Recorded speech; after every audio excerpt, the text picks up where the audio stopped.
예, 오늘이 우리 이제 생일인데, 원래 계획은 연말에 이렇게 계획을 세우면서 이제 6월 달 정도면 코로나 전국이 좀 끝나지 않겠나 싶어서 이제 좀 오후 4시에 좀 따로 시간을 정하고 이렇게 또 사람들도 함께 초청해서 함께 이렇게 예배를 드리고 또 이제 풍성하게 좀 식사도 함께 했으면 하는 그런 계획을 잡았었는데 또 여의치 않아서 그냥 우리끼리 예배 드리고 우리 32주년 기념 예배 겸 또 우리 주일 예배를 함께 드리게 되었습니다.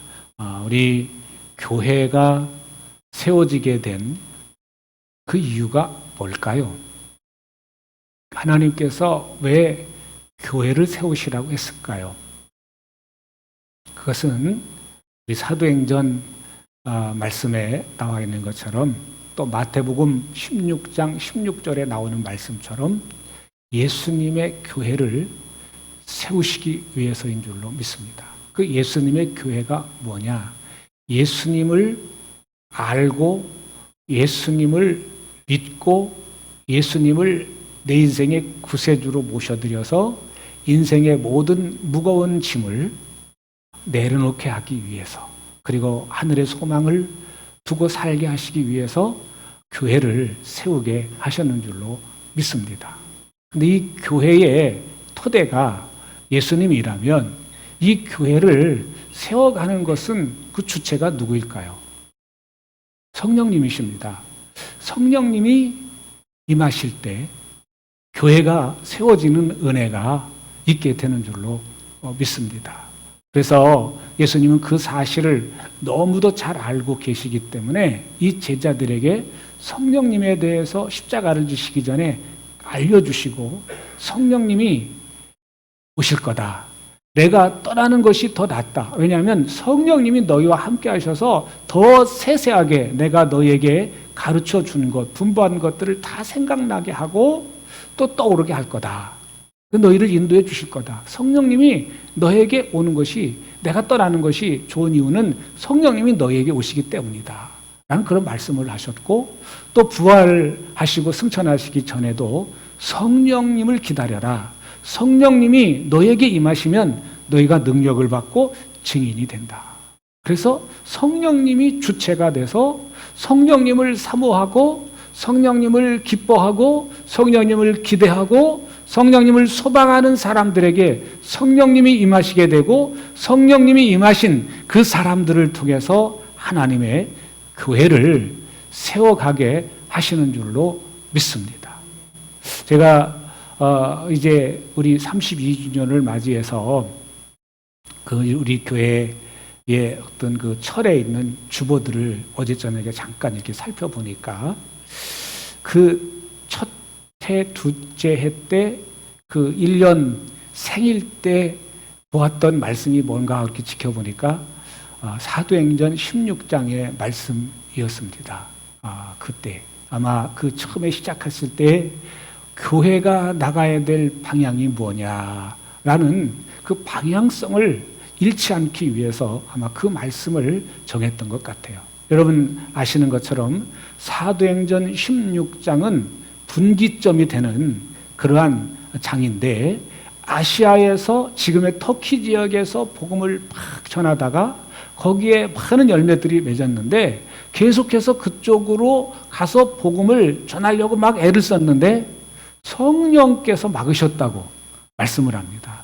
예수의 영이 허락하지 않으셨다고 말씀을 합니다. 그래서 기도하는 가운데 꿈에 마게도냐 사람이, 유럽 사람이 바로 와서 손짓하면서 이리 와서 우리를 도와라 라는 그런 환상을 보고 그 바울 사도가 성령님께서 나를 유럽 지역으로 인도하시는구나, 마게도냐 지역으로 인도하시는구나. 그래서 첫 번째 간 성이 빌립보 성이었습니다. 요즘으로 말하면 이제 시죠. 빌립보라고 하는 도시로 가서 처음으로 이 옷감 장수 루디아라고 하는 여인을 만나게 됐고, 거기서 교회가 시작이 되고, 또 거기서 복음을 전하는 중에 귀신을 쫓아내준 사건으로 누명을 쓰고 감옥에 들어갔는데 그 감옥 속에서 정말 기쁜 마음으로 함께 찬송하고 기도하는 중에 강력한 하나님의 기적을 경험하게 되고 그 사건을 통해서 바로 그 간수와 간수 가족이 예수 믿는 역사가 나타나게 됩니다. 그래서 빌립보 그 성이라고 하는 곳에서는 그 간수와 간수의 가족 그리고 누디아와 몇몇 가족들이 하나의 교회가 되고 그리고 더 이상 바울 사도가 거기서 머물 수가 없어서 다른 곳으로 떠날 수밖에 없었는데 그 빌립보 교회가 계속해서 성경을 읽다 보면은 이 바울 사도의 사역을 위해서 기도해주고 물질을 후원해주는 그런 없는 중에도 그렇게 열심히 도와주는 중보자가 되고 동역자가 되었던 것을 살펴보게 됩니다. 그래서 우리는 늘 언제 목사님들이나 신학생 때 아쉬운 마음에 하나님께서 이 복음이 아시아 쪽에서 계속 전하게 했었더라면 이 우리나라에도 복음이 빨리 들어와서 우리나라가 선진국이 되었을 것이 아니냐라는 이제 그런 이야기도 합니다만 그런 하나님의 그 계획, 성령님의 인도하심은 바로 유럽 쪽으로 가고 유럽이 먼저 복음화가 되고 유럽에서 미국으로 미국에서 우리나라로 이렇게 복음이 증거되어지는 줄로 믿습니다. 여러분 이런 사건들을 통해서 우리가 알 수 있는 것은 복음은 내 능력과 내 힘으로 전하는 것이 아니라 철저하게 성령님의 인도하심에 따라 살 때 그 성령님의 인도를 따라 한 걸음 한 걸음 가다 보면은 열매는 저절로 맺게 되는 것이라는 사실을 살펴볼 수가 있습니다. 그래서 교회는 존재 이유가 있다면 교회의 존재 이유는 영혼을 살리고 영혼을 세우는 역할을 하게 하시기 위해서 교회가 존재하는 것이고 교회가 세워진 것인데 그렇다면 오늘 우리가 해야 될 일이 뭐냐? 그런 일을 위해서 그런 사역을 위해서 우리가 먼저 하나님 앞에 엎드려 기도해야 되는 줄로 믿습니다. 오늘 함께 읽은 본문에 있는 말씀에 보면 여러분들이 잘 아시는 것처럼 솔로몬이 예루살렘의 성전을 다 건축하고 난 다음에 그 성전에서 하나님 앞에 기도하는 내용이에요.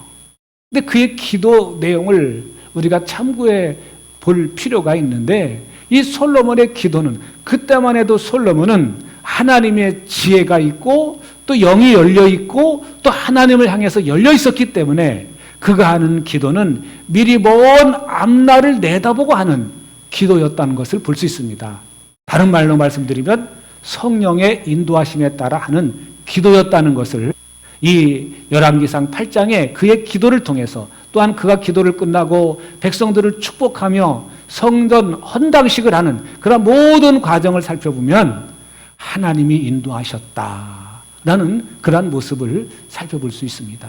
우선은 어떻게 기도를 했느냐 하는 기도를 보면 먼저는 자기 아버지 다윗에게 하나님이 약속하셨던 말씀을 기억합니다.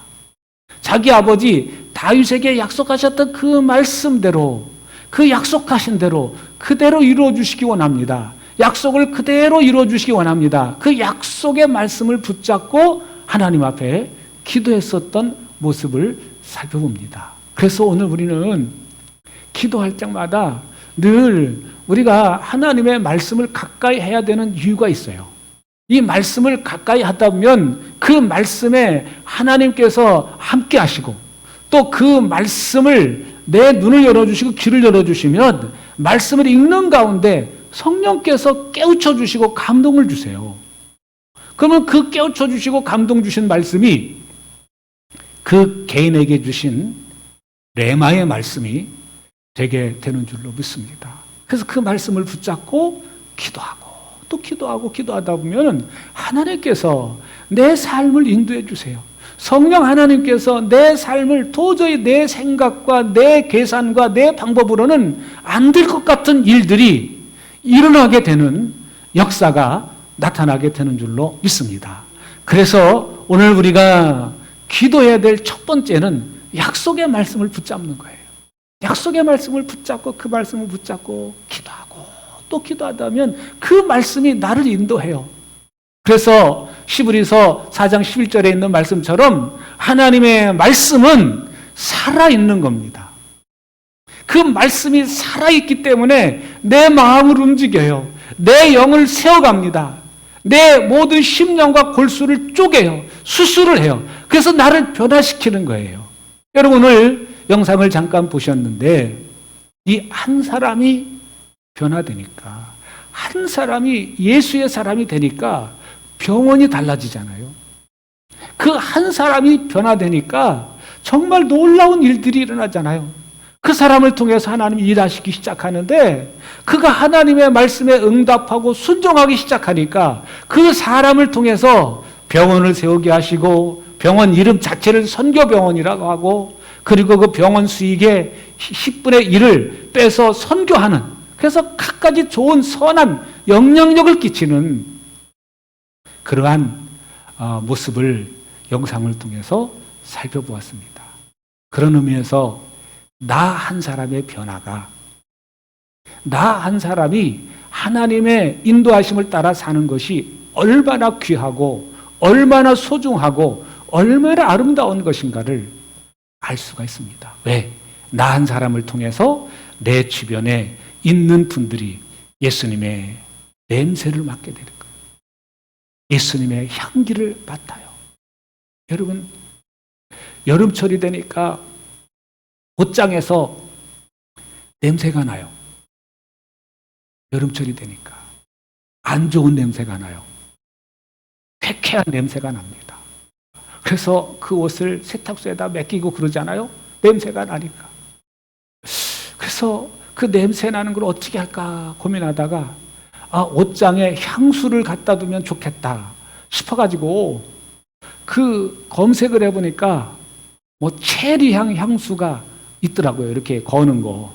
그래서 그거를 이렇게 사다가 옷장마다 이렇게 다 이불장이고 옷장이고 다 그거를 한두 개씩 넣어놓으니까 한 일주일쯤 지나니까 옷을 탁 꺼내면 옷에서 체리 향이 나는 거예요. 그 옷장 속에 그 체리 향기가 나는 것을 걸어놨더니 시간이 지나고 세월이 지나니까 그 옷에서 체리 향이 몸에 배는 거예요. 여러분, 우리가 예수님을 주인으로 모시고 사는 삶이 바로 그거와 똑같습니다. 예수님을 내가 진짜 주인으로 모시고 예수님 말씀을 붙잡고 묵상하고 예수님처럼 살려고 찾고 예수님을 모방하고 예수님을 모델로 삼고 하루하루 살다가 보면 나도 모르게 어느 순간에 내 삶을 통해서 내 입술을 통해서 예수님의 향기가 나게 되는 줄로 믿습니다. 향수, 체리향이라는 향수를 갖다 놓았더니 그 옷에 배는 것처럼 우리 몸에 예수님이라는 것을, 예수님을 주인으로 삼고 예수님을 품고 살게 되면 나를 통해서 예수님의 향기가 나게 되는 줄로 믿습니다. 그래서 우리는 예수님의 향기가 내 삶을 통해서, 내 행동을 통해서, 내 말을 통해서 나타나기 위해서 예수님이 하셨던 그 말씀, 예수님이 사셨던 그 모습들이 기록되어 있는 하나님의 말씀을 읽고 또 읽고 묵상해야 되는 이유가 거기에 있는 줄로 믿습니다.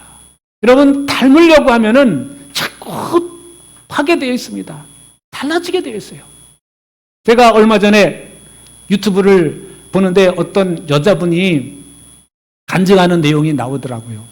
근데 그분이 이렇게 하는 중에 내가 교회를 나가야 되겠다라는 그런 마음이 들어가지고 그래서 그 사람들이 자기한테 전도를 하는데 그때는 아주 자기가 여성 사업가예요. 미국에 살 때는 너무 잘 돼가지고 전도를 많이 한대요, 친구들이.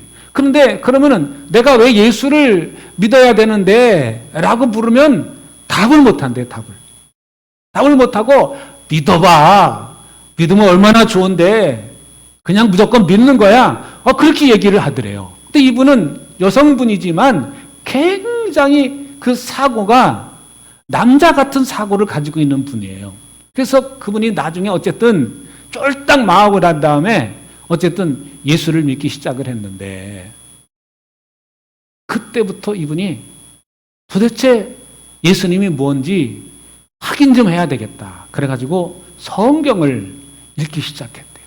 성경을 읽는데 도대체가 알 수가 없으니까 지도책을 갖다 놓고 또 뭐 사전을 갖다 놓고 다 펴가면서 하는데 너무너무 재밌어가지고 잠도 안 자면서 그렇게 계속 성경을 파고 그러는 가운데 이제 사업도 회복이 되고 새롭게 세워지고 그러면서 이분이 성경 공부를 인도하더라고요.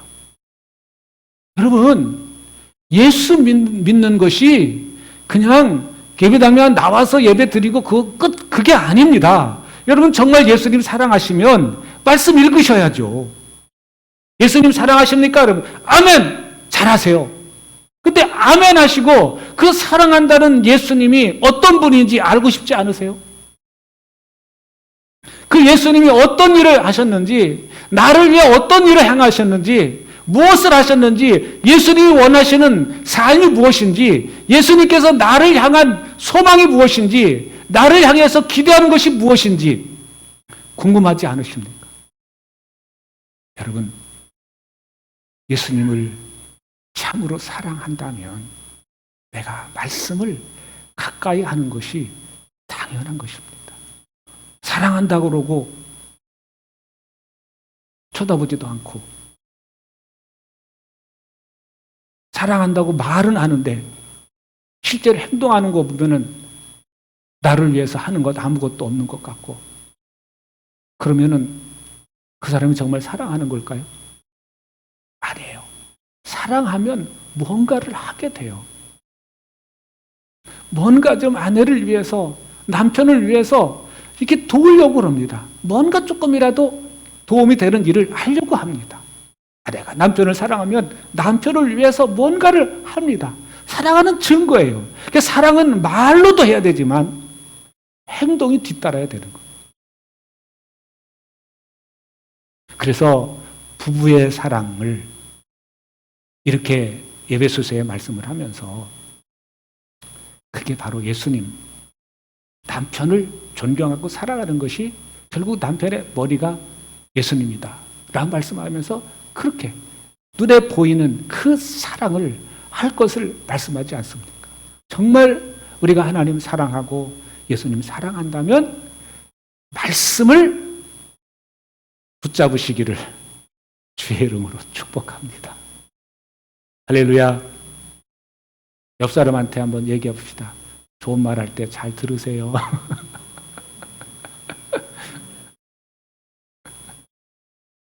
예. 여러분, 이 말씀 속에 답이 있습니다. 말씀 가까이 할 수 있기를 바랍니다. 그리고 그 다음에 이어서 나오는 기도들을 쭉 살펴보면 여러 가지가 있습니다만 크게 두 가지로 봅니다. 하나는 잘못했을 때 그 잘못을 깨닫고 회개하면 보살펴 주시고 용서해 주세요 라는 그런 말씀이에요.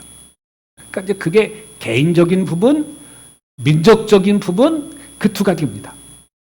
잘못했을 때 망해가지고 흩어져가지고 있을 때 그 흩어진 저 뿔뿔이 흩어진 저 다른 나라에 가서 그렇게 버려진 인생처럼 살다가도 그 가운데서 내가 하나님을 잊어버려서 그렇구나, 내가 하나님 멀리해서 그렇구나 라는 것을 깨닫고 하나님 죄송합니다, 잘못했습니다 라고 그 마음을 돌이켜서 그 얼굴을 예루살렘을 향하고, 예루살렘을 향했다는 것은 누굴 바라본다는 거예요? 하나님을 바라보고 하나님을 의식하고 하나님께 회개하는 기도를 하면 용서해 달라고 하는 그런 기도예요. 할렐루야. 오늘 우리가 기도하면서 늘 기도해야 될 것이 바로 이 기도라고 생각을 합니다. 하나님, 내가 지금 은혜 가운데 있을 때는 절대로 예수님 모른다고 부인하지 않을 것 같아요. 내가 지금 은혜 가운데 있을 때는 예수님을 절대로 멀리하지 않을 것 같습니다. 그런데요, 사람은요, 조석 변개라는 말, 또 화장실 갈 때 틀리고 나올 때 틀리다는 말처럼 사람의 마음은 얼마나 그렇게 간사한지 몰라요. 이랬다 저랬다 합니다. 평생 예수님 안 떠날 것 같은데 또 살다가 보면 금방 예수님 멀리해요. 그런 사람들을 수없이 보았고요. 앞으로도 그런 분들이 계속 생겨날 겁니다. 그런데 여러분 나도 장담할 수 없고 여러분 장담할 수 없는 거예요. 그래서 우리가 미리 기도해야 됩니다. 이 솔로몬처럼 혹시 제가 잘못해서 죄를 범해서 하나님 멀리 떠나 있다면 그때 하나님 저를 기억해 주시고 깨우쳐 주세요. 다시 하나님 바라볼 수 있는 은혜를 제게 베풀어 주세요. 그래서 그거를 요즘 백신 맞는 거와 똑같아요. 예방기도입니다. 예방기도. 백신은 예방주사잖아요. 미리 그런 바이러스가 왔을 때 그것을 막아내기 위해서 맞는 게 백신 주사 아닙니까? 그런 것처럼 우리가 하나님 앞에 미리 내 미래가 어떻게 될지 모르니까 장담할 수 없어요. 성경에도 너는 내일 일을 자랑하지 말라고 그랬어요. 하루 동안에 무슨 일이 일어날는지 알 수가 없기 때문이라고 그렇게 말씀하고 있습니다. 오늘 우리는요, 오늘 내가 예배 드리고 가면서 어떤 일이 일어날지 아무도 알 수 없어요. 어떤 사건 때문에 하나님 안 계셔! 하나님 어디 있어? 하나님 계시면 나한테 어찌 이럴 수 있어? 이렇게 말할지도 모른다는 거죠, 우리는요. 그래서 우리는 미리 그럴 때를 대비해서 기도해야 됩니다. 하나님, 혹시 내가 그런 영적인 치매에 걸려가지고 하나님을 몰라보고 모른다고 부인하는 일이 없도록 나를 지켜주세요. 나를 보호해 주세요. 혹시 내가 잘못해서 죄를 짓고 하나님 멀리 떠나 있다고 할지라도 나를 깨우쳐 주셔서 다시 하나님 바라볼 수 있는 은혜를 베풀어 주십시오. 라고 그렇게 기도할 수 있기를 바랍니다. 솔로몬은 수십 년, 수백 년을 앞보고 미리 내다보고 기도한 겁니다. 실제로 이스라엘 백성들이 하나님 모른다고 부인하고 우상을 섬기고 가나안 신을 섬기고 그리고 망해서 바벨론 땅으로 아수르 땅으로 흩어지지 않았습니까?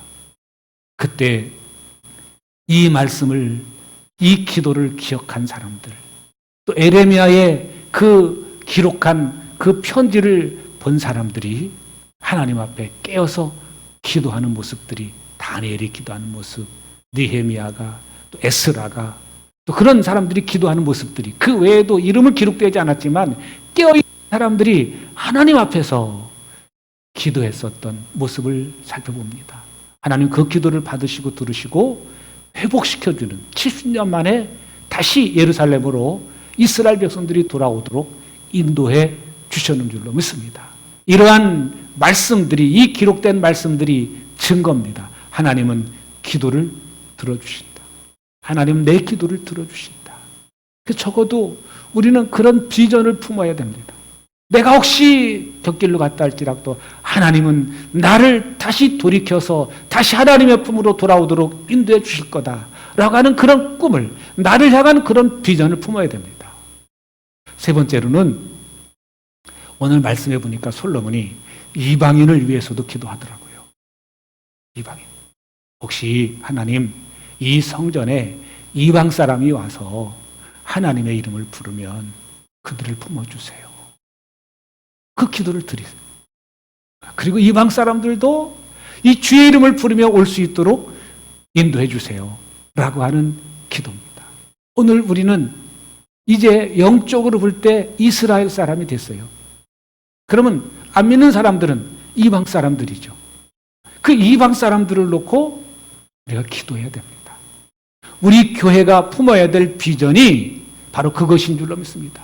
우리끼리 잘 되고 하나님 우리를 축복해 주셔서 우리 잘 되게 해주세요. 건강 지켜주세요. 건강하게 해주시고 또 물질 축복 주셔서 부자 되게 해주시고, 이 기도도 물론 필요하겠지만, 그러나 우리 양우리 교회가 32년 전에 이 양우리라고 하는 이름으로 세워주신 근본적인 목적은 먼저 믿는 이 양우리 교회 공동체를 통해서 이방인들을 향해서 눈을 돌리고 그들을 위해서 기도하고 그들을 품고 그들을 하나님 앞으로 인도하게 하시는 그런 놀라운 하나님의 계획이 있으셨기 때문에 양우리라는 교회가 세워졌고 지금까지도 양울이라는 이름으로 예배를 드리게 된 줄로 믿습니다. 그래서 저는요, 이 주님의 비전, 이 비전을 품는 교회라는 제목을 세웠는데 이 비전은 바로 주님의 비전입니다. 영혼을 살리고 세우는 일이 우리가 해야 될 일인 줄로 믿습니다. 그런데 막상 우리의 모습을 보면은 한 주간 동안의 삶을 가만히 돌이켜보면은 내가 먹고 사는데 사실 바빠요. 먹고 사는 일에 바빠요. 그렇다면 그 일을 하지 말아요. 아니죠. 그 일을 하는데 우리는 사실 하나님 내가 그냥 다 내려놓고 그냥 전도하는 일만 하고 싶어요. 그거 아니에요. 여러분 일 아무것도 안 하고 전도만 해보세요. 잘 될까요? 그렇지 않습니다. 그렇지 않아요. 그게 아니고 하나님께서는 여러분들의 그 삶의 현장 속에서 서두에 말씀드렸던 것처럼 예수님을 품고 살 때, 예수님을 온전히 주인으로, 예수님을 온전히 신뢰하고 사실 때 여러분들의 삶의 현장에서 예수님의 향기가 나타내고 그래서 그분들을 한 분 한 분 예수님을 알도록 인도해 주는 줄로 믿습니다. 지금은요, 전도지 돌리는 시대도 아니에요. 그러면은 우리가 어떻게 하면 복음을 잘 효과적으로 전할 수 있을까? 그것은 내가 예수님을 닮아가는 겁니다. 내가 예수님을 닮으려고 하는 겁니다. 예수님과 똑같이 될 수는 없지만 예수님과 비슷할 정도는 될 수 있습니다. 왜? 기도하고 하나님 내가 이럴 때는 어떻게 해야 될까요? 예수님 이럴 때 어떻게 하셨을까? 말씀 읽고 자꾸 하다 보면은 예수님을 닮으려고 애쓰면 그렇게 닮도록 도와주시는 분이 누구세요? 성령님께서 그렇게 살 수 있도록 도와주시고 인도해 주시는 줄로 믿습니다. 그래서 우리는 어떻게든지 예수님을 닮으려고 애쓰시고 그렇게 하다 보면은 우리가 예수님이 말씀하시기를 한 영혼이 온 천하보다도 귀하다고 말씀하셨습니다. 그래서 한 영혼 한 영혼을 바라볼 때 예전에 내 모습이라면 내 판단 기준에 맞춰서 합격이면 받아들이고 불합격이면 무시해버리고 이게 우리가 살아가는 방식 아닙니까? 그게 아니라 어떤 영혼이라도 예수님이라면 이 영혼을 어떻게 보실까? 라는 그런 생각을 하게 되고 기도하면서 지내시다 보면 어느덧 품을 수 있는 그 그릇이 점점 넓어지고 깊어지게 될 줄로 믿습니다. 그래서 오늘 우리는 이 솔로몬이 기도한 이방인을 위한 기도, 그 기도가 오늘도 우리에게 필요합니다. 그래서 오늘 이 약속의 말씀을 붙잡고 내가 잘못했을 경우, 우리 교회 공동체가 잘못했을 경우 그 용서해달라는 기도, 그리고 이방인을 위한 기도, 이 세 가지를 붙잡으시고 한 주간 동안 또 기도하시고 또 평생 우리 교회의 이 비전을 가지고 사실 때 우리 교회가 이제 교회다운 그 역할을 충실히 감당하시게 될 줄로 믿습니다. 기도하십니다. 이제는 길이요 진리요 생명이 되시는 우리 주 예수 그리스도의 은혜와 하늘아버지의 극진하신 사랑과 성령님의 감동 감화 교통하심의 역사가 오늘 주 앞에 나와 예배하고 돌아가는 주의 사랑하는 성도들 머리 위에 이제로부터 영원까지 함께 하시기를 축원하옵나이다.